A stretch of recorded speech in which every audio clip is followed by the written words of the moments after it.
So now when we go to create an invoice for a customer, we're going to spend a little bit more time, on this, and we're going to have it be allocated to a particular job, not just to the customer itself. And so when you select the customer and job from this drop-down menu, you're not going to choose just the overall parent customer. You're going to choose the parent customer and the job so that the customer has a separate invoice that's solely allocated to that particular job. And so if we're going to create an invoice for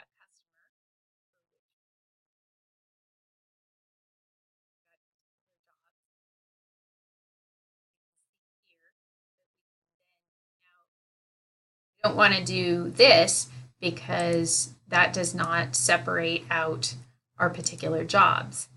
Instead, we want to note the job. And as you can see, there may be some different information here based on the fact that we are selecting this on a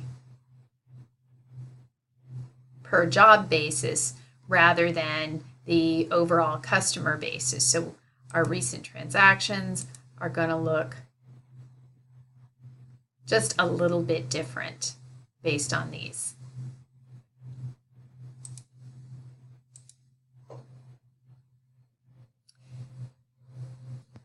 Now, one of the nice things about QuickBooks is that we can set this up to allow our employees to track their own time on their timesheets.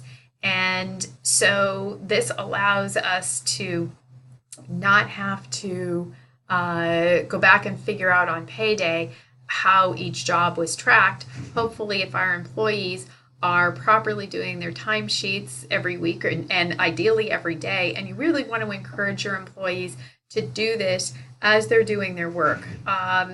Statistically, and this has been really extensively studied, that when you go back at the end of the day and try and figure out how much time you've spent, you will inevitably underestimate. And so they may be allocating more time to sort of miscellaneous overhead time than to actually project time. I know that when I do draft a letter or something, when I look at it later, I go, that letter shouldn't have taken me that long, so maybe I only spent 15 minutes on it.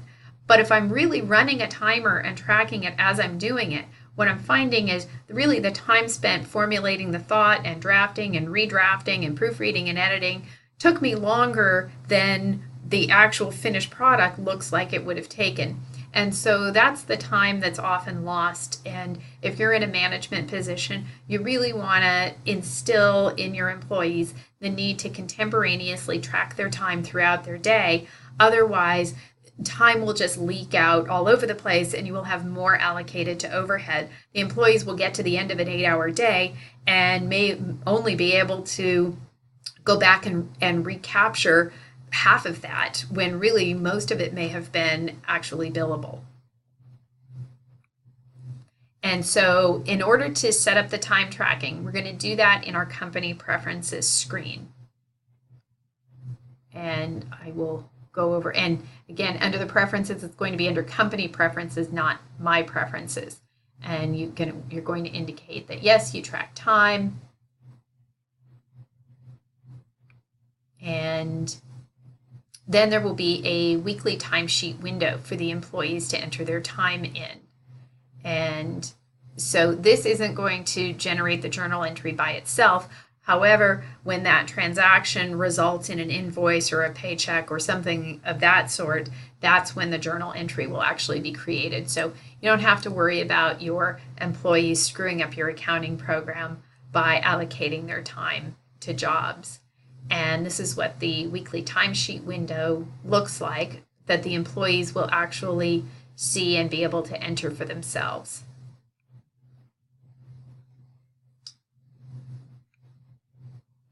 And I will go through in just a moment how to do this. And training your employees too, not only to properly select the customer and the job, but the items that they're using, and making sure that they are correctly allocating the right expense item or time to the correct customer job, because customers will complain, in fact.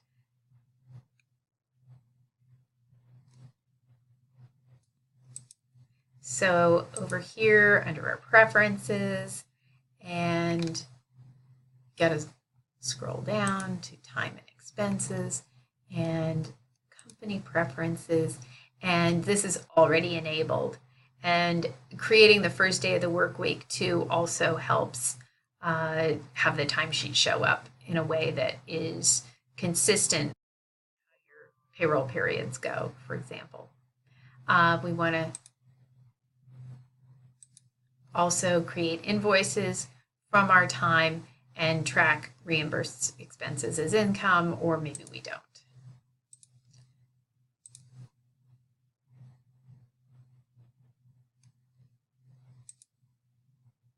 And so now we're back to the employees, and we can either do a weekly timesheet or enter time as a single activity. So if I'm the employee and I'm sitting here working at my desk, having this window available and accessible to me will be particularly helpful.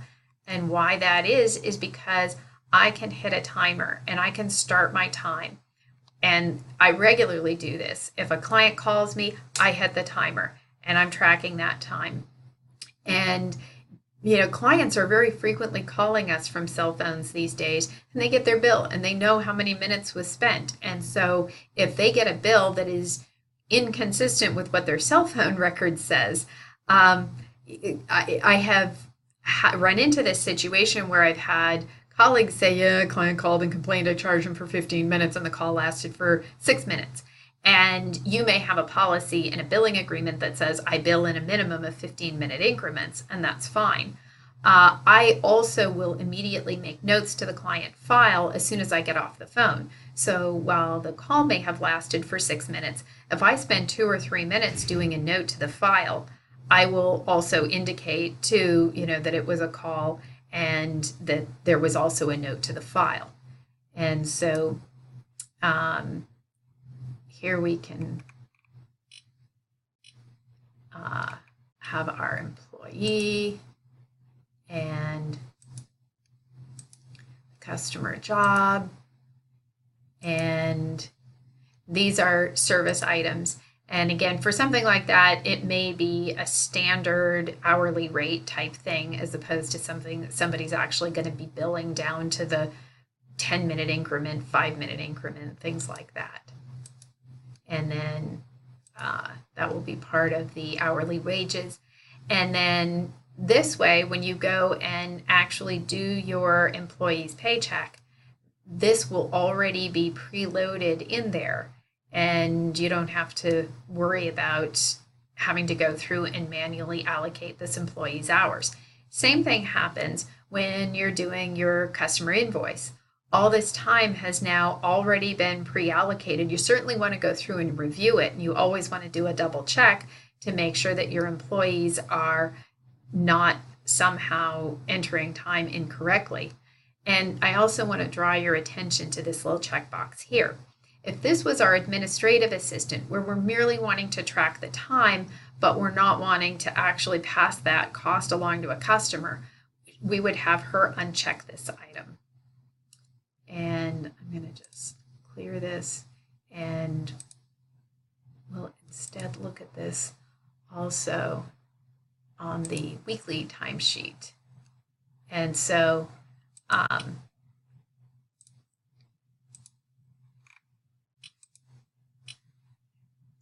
again, this allows the employees to do this. It doesn't give you that nice handy little timer feature that the individual time thing has, and depending on how you bill out your time, this may or may not be useful. But being able to write little notes in here is helpful as well.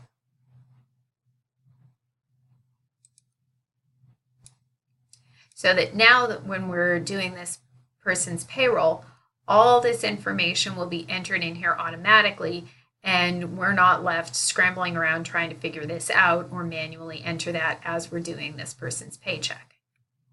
And similarly, when we go to enter our invoices, all this stuff becomes pre-populated for us, and we don't have to manually go through and make those allocations on a job-by-job basis. You certainly, again, want to review those to make sure that your employees are properly allocating these things to the jobs, but the review time should hopefully be less than the time spent if you were having to actually do that manual allocation. And so I just basically went through all of this with you. And you have the ability, all of your time charged against the client or customer by the employee. Similarly, all the parts or expenses will show up, and you have the ability to go down and check off which ones you intend to bill for. And if for some reason you don't want to bill for some, you have that ability to ignore those items as well.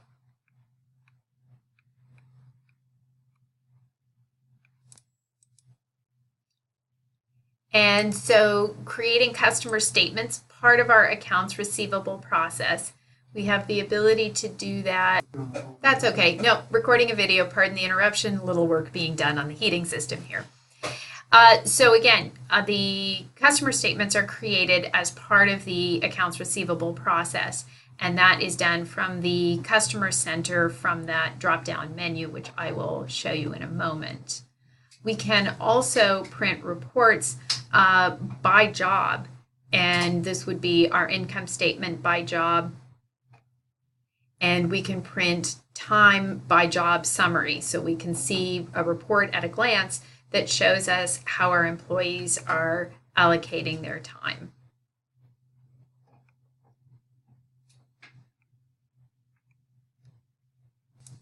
And so again, under our customer menu here, we can then create statements, and the statements are going to be and we can do it for all customers, multiple, just certain types. And what the statements are a compilation of all the individual invoices that we have charged. And so for doing this, for example, just for one customer, again, we can do that on a per job basis. And lastly, I will go over into the reports, and we have all kinds of job-related reports that we can print that are separate and apart from all of the customer reports. And that concludes Chapter 11.